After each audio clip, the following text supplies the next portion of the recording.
राज्यातील शेतकऱ्यांसाठी आज दिवसभराच्या सकाळच्या ठळक व झटपट बातम्या। शेतकऱ्यांसाठी अत्यंत महत्त्वपूर्ण अपडेट आहे। जसे पीक विमा, कर्जमाफी, बाजारभाव अशा प्रकारचे अनेक महत्त्वपूर्ण अपडेट तुम्हाला बघायला मिळणार आहे। त्यामुळे बातम्या कुठेही न स्किप करता शेवटपर्यंत बघा।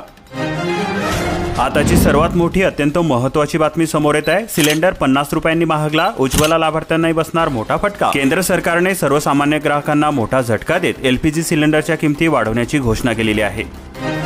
शेतकरी कर्जमाफीला भुलले, आता व्याजमाफीला सुद्धा मुकले। मार्च अखेर पीक कर्जाचा भरणा न केल्याने हजारो शेतकऱ्यांना बसणार मोठा फटका। 30 जूनपर्यंत व्याजामध्ये मिळत आहे 3% सवलत। राजकारणामधील घोषणांच्या आतिषबाजीमध्ये शेतकऱ्यांची फसगत होत आहे। कर्जमाफी होणार असल्याच्या चर्चेने जिल्हा बँकेच्या 13,000 नियमित खातेदारांनी 31 मार्चच्या आतमध्ये पीक कर्जाचा भरणा न केल्यामुळे त्यांना 0% व्याजमाफीला सुद्धा मुकावे लागले। आता 30 जूनपर्यंत 8.75% व त्यानंतर थकबाकीदार राहिल्यास 11.75% व्याजाचा फटका शेतकऱ्यांना बसणार असल्याचे वास्तव समोर दिसत आहे। शेतकरी मित्रांनो, तुम्हाला सुद्धा वाटत असेल की या सरकारने सरसकट कर्जमाफी करायला पाहिजे, तर तुम्हाला सुद्धा बोलावे लागणार आहे। त्यामुळे या व्हिडिओ खाली एक कमेंट नक्की करा की सरसकट कर्जमाफी जाहीर झालीच पाहिजे।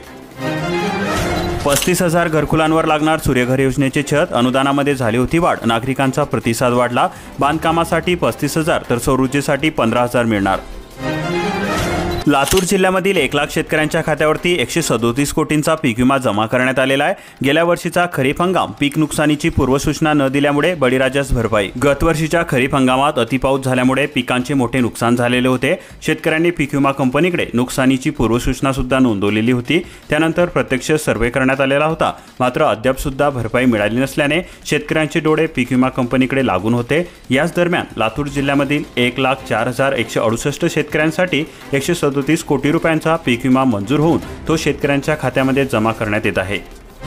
लाडक्या बहिणींना अद्याप फोडणीचा बसतोय फटका। दिवाळीपासून खाद्यतेलाचे भाव वाढत असल्याने गृहिणींचे बजेट ढासळले। 27 देश ट्रम्प विरोधामध्ये बंडाच्या तयारीत, व्यापार युद्ध भडकणार, $28 अब्ज निर्यातीला धोका, युरोपीय संघांचा पलटवार। टॅरिफमुळे चांदी 12,000 रुपयांनी घसरली, सोन्याचे भाव 2,800 रुपयांनी गडगडले। रोजगार हमी योजना पण मजुरीचं काय? मनरेगा अंतर्गत काम करणारे मजूर 6 महिने मजुरीपासून वंचित। अद्रक लावणाऱ्यांचे डोळे कोण पुसणार? लाखाचा खर्च, हातामध्ये पडतात 50,000 रुपये। गतवर्षी मालामाल, यंदा उत्पादन खर्चही शेतकऱ्यांच्या पदरी पडेना। महाबीजच्या उत्पादनामध्ये बुलढाणा जिल्ह्याची आघाडी, 27,895 एकरांवरती लागवड, 819 गावांमधील 6,000 शेतकऱ्यांकडून वार्षिक उत्पादन, बाजारभावाच्या 35% जादा भाव। उन्हाळी मक्याची आवक सुरू, भाव 2,000 रुपयांच्या आतमध्ये, बाजार समितीतील चित्र, आर्द्रतेचे प्रमाण अधिक। सोयाबीनचे दर गडगडले, अपेक्षेवर फेरले पाणी, प्रति क्विंटल 4,300 रुपये दर, शेतकरी आर्थिक अडचणीमध्ये। हरभऱ्याच्या दरामध्ये सुधारणा, मोजक्या शेतकऱ्यांना मिळतोय लाभ, सध्या दर प्रति क्विंटल 5,800 रुपयांपर्यंत पोहोचलेले आहेत। भाववाढीची अपेक्षा नाही, मग तारण कर्ज कशाला? शेतमाल तारण कर्ज योजनेचा शेतकऱ्यांना नगण्य प्रतिसाद, हमीभाव मिळत नसल्याने संताप व्यक्त। हळद, बेण्याच्या दरामध्ये वाढ, तरी सुद्धा शेतकऱ्यांची धावधाव, 3,000 ते 5,000 रुपयांपर्यंत भाव, मे महिन्यामध्ये लागवड। अभ्यास न करताच 1 रुपयामध्ये पीक विमा योजना लागू का केली? शेतकऱ्यांच्या परिचर्चेतील सूर, सध्याची योजना बंद करण्याची एकमुखी मागणी। हरभऱ्याच्या दरामध्ये तेजी आणि तुरीच्या दरामध्ये घसरण सुरू, कारंजामध्ये मिळाला सर्वाधिक 7,400 रुपयांपर्यंत दर। लिंबू, गवारचे दर 150 रुपये किलोपर्यंत, आवक मंदावल्यास भाव आणखी वाढण्याची शक्यता। टमाटा, कांदा, बटाटा स्थिर, दर 25 रुपये प्रति किलो। लघु उद्योगासाठी कर्ज काढून देण्याच्या नावाखाली महिलांना लाखो रुपयांचा गंडा, जिल्हा पोलीस अधीक्षक देशमाने यांच्याकडे तक्रार दाखल।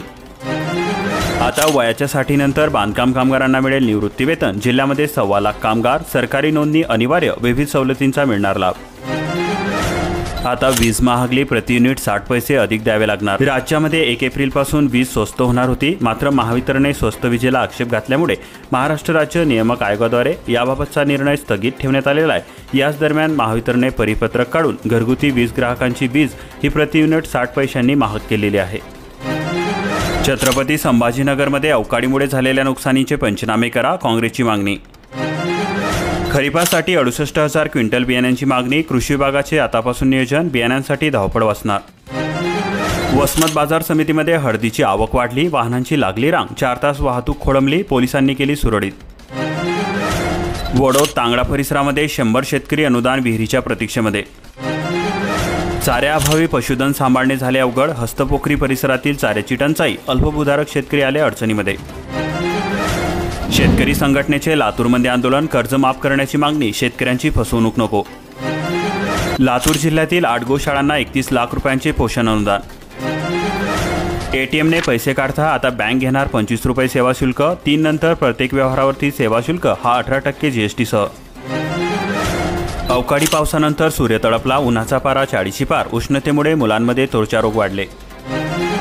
अग्रारोहीची परभणी जिल्ह्याची थकीत गेली 121 कोटी रुपयांवर. आकडा वाढतोय. मार्च एंडला छदमाही मिळाला नसल्याने कामे घडतायत. हरभरा विक्रीनंतर हमीभाव खरेदी केंद्र सुरू, नुकसानीबाबत प्रशासनाचे मौन. उन्हामुळे बाजारपेठेमध्ये शुकशुकाट, आर्थिक उलाढाल सुद्धा मंदावली. तापमानात दिवसेंदिवस वाढ होते. शेती कामावर सुद्धा होतोय परिणाम, उन्हाळी कामेही ठप्प.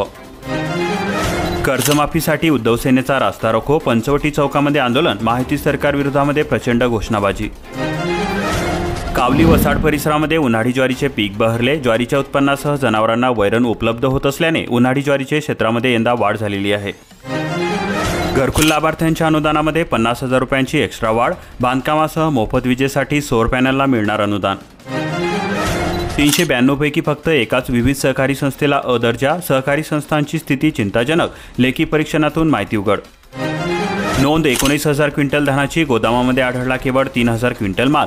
देवडगाव येथील खरेदी केंद्र सील. बारदाना धान खरेदीमध्ये 1.5 कोटी रुपयांच्या गैरव्यवहाराचा संशय. मिरचीला 10,000चा भाव, लागवड खर्च सुद्धा निघेना. 2023मध्ये होता 30,000च्या वरती दर. तुमची eKYC प्रक्रिया पूर्ण करा, अन्यथा धान्य पुरवठा होईल बंद. 30 तारखेपर्यंत करता येणार eKYC प्रक्रिया. गोंदिया जिल्ह्यामध्ये 15.84% eKYC पूर्ण होणे बाकी. शेती संबंधी जोडधंदा हवाय तर मग शेतकऱ्यांनो पशुसंवर्धनकडे करा अर्ज. 10 ते 50 लाख रुपये मिळणार अनुदान. PM किसान योजनेच्या लाभासाठी नव्याने नोंदणीची संधी. अर्ज प्रक्रियेला 15 एप्रिलपासून होणार सुरुवात. धानाचा भाव 2,300 रुपयावरती, पण दुकानामध्ये तांदूळ 4,000च्या खाली नाही. शेतकऱ्यांच्या जखमेवरती मीठ. धानाच्या किमतीमध्ये वाढ करण्याची मागणी. गिग प्लॅटफॉर्म कामगार आहात तर श्रम पोर्टलवरती नोंदणी केली का? मिळेल सरकारी योजनांचा लाभ, कामगार अधिकाऱ्यांचे आवाहन. हळद उत्पादकांना यंदा फायद्याचा सौदा. ओल्या हळदीला 1,700 तर कोरडीला 7,000 रुपये प्रति क्विंटलचा दर. शासनाची दिशाभूल करणाऱ्या जिल्ह्यामधील शाळांना शिक्षणाधिकाऱ्यांनी बजावली नोटीस. शाळांकडून 11,53,888 रकमेची मागणी. केळीपाठोपाठ पपईचे दर सुद्धा निम्मेपेक्षा कमी. पपईचा भाव केवळ 5 रुपये किलो. उत्पादक शेतकरी अडचणीमध्ये. पीक विमा योजनेचे कंपन्यांना संरक्षण. विमा कंपन्यांचा नफा वाढला, शेतकऱ्यांच्या भरपाईमध्ये घट. नाफेडकडून कांदा खरेदीच्या हालचाली सुरू. APFCचे महासंघ दूर, सदस्य संस्थांना प्राधान्य. उत्पादकता वाढीसाठी आराखडे करा, जिल्हा अधीक्षक कृषी अधिकाऱ्यांच्या सूचना. कृषीच्या कार्यशाळेचे उद्घाटन. केळीच्या कंदांना मागणी. प्रतिरोपाचे दर 17 ते 20 रुपये.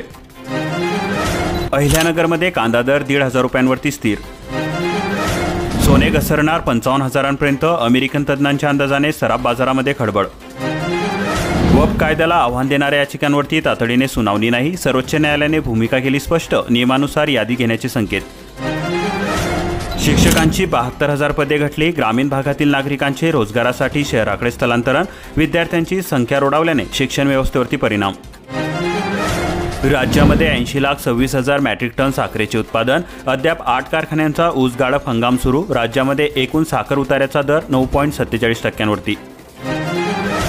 मागितले होते 66 कोटी रुपये, मिळाले 23 कोटी. जलजीवन मिशन. अपुऱ्या निधीमुळे ठेकेदारांमध्ये वाद. निकृष्ट धान्य पुरवठ्यांवरती गुन्हा दाखल करा. पालकमंत्री डॉक्टर उदय सामंत अंगणवाडी सेविकांच्या अडचणी सोडवण्याकरता बैठक घेण्याची केली सूचना. सिंधुरत्न योजनेचा न्यायमूर्ती योगेश कदम यांनी घेतला आढावा. संबंधित विभागातील अधिकाऱ्यांना दिल्या सूचना. लाभार्थी शेतकऱ्यांना अनुदान वाटप. वाघदर्डी धरणामध्ये 50% पाणी साठा. मनमाडकरांना यंदा भीषण टंचाईमधून दिलासा. परतीच्या पावसाची कृपा. पीक विमा भरपाई अभावी शेतकऱ्यांची निराशा. जलसमाधी आंदोलन करून सुद्धा शेतकऱ्यांना अजून न्याय नाही. शेतकऱ्यांच्या तोंडाला पुसली पाने. कर्जवसुलीसाठी NCDC अर्थसहाय्य वसुली कक्ष गठीत. 33 सहकारी साखर कारखान्यांना दिले तब्बल 4,355 कोटी रुपये. शाळांमध्ये आजपासून पॅट परीक्षा. 25 एप्रिलपर्यंत चालणार. शिक्षक संघटना पुन्हा आक्रमक. 11वीचे प्रवेश यंदा ऑनलाईन पद्धतीने. शिक्षण उपसंचालक कार्यालयाकडून तयारी. मराठवाड्यामध्ये 2,44,000 प्रवेश क्षमता. दुष्काळी शेतकऱ्यांना कर्जमाफी द्या. जत तालुक्यामधून मागणी. आश्वासनाप्रमाणे अंमलबजावणी करा. रमाई घरकुल योजनेचे काम तातडीने पूर्ण करा, अनुसूचित जाती जमाती आयोगाचे उपाध्यक्ष धर्मपाल मेश्राम म्हणाले. जिल्ह्यामधील योजनेचा घेतला आढावा. मोफत गणवेशाचा रंगरचनेमध्ये बदल, गणवेशाची जबाबदारी पुन्हा शाळांकडे, शासनाचा निर्णय. शिक्षक भरतीमध्ये जागा वाढण्याची शक्यता, जाहिरात अपलोड करण्यासाठी मुदतवाढ, भरतीस लागणार विलंब. शेतकऱ्यांच्या कर्जमाफीसाठी प्रहार संघटनेचा एल्गार, आमदारांच्या घरासमोर 11 एप्रिलला रात्री 12 वाजता मशाल आंदोलन. राज्यामध्ये यंदा विक्रमी कांदा लागवड, गतवर्षीच्या तुलनेमध्ये तब्बल 2 लाख हेक्टर क्षेत्र वधारले, आपत्तीनंतर सुद्धा दुबार लागवडीवरती भर दिल्याचा परिणाम. शेतकऱ्यांना मदत मिळवून देणार, कोकाटे म्हणाले. कृषी मंत्र्यांची बांधावरती जाऊन अवकाळीने झालेल्या नुकसानीची पाहणी. अद्रक पिकाला भाव नसल्याने शेतकऱ्यांचे आर्थिक नियोजन कोलमडले, लागवडीचा खर्च जास्त, भाव मिळतोय 2000चा. अशाच प्रकारच्या महत्त्वपूर्ण बातम्या दररोज मोफत जाणून घेण्यासाठी आताच आपल्या चॅनलला सबस्क्राईब करून बेल आयकॉनला ऑलवरती सेट करून घ्या आणि हा व्हिडिओ तुमच्या जवळील शेतकऱ्यांपर्यंत जास्तीत जास्त शेअर करा.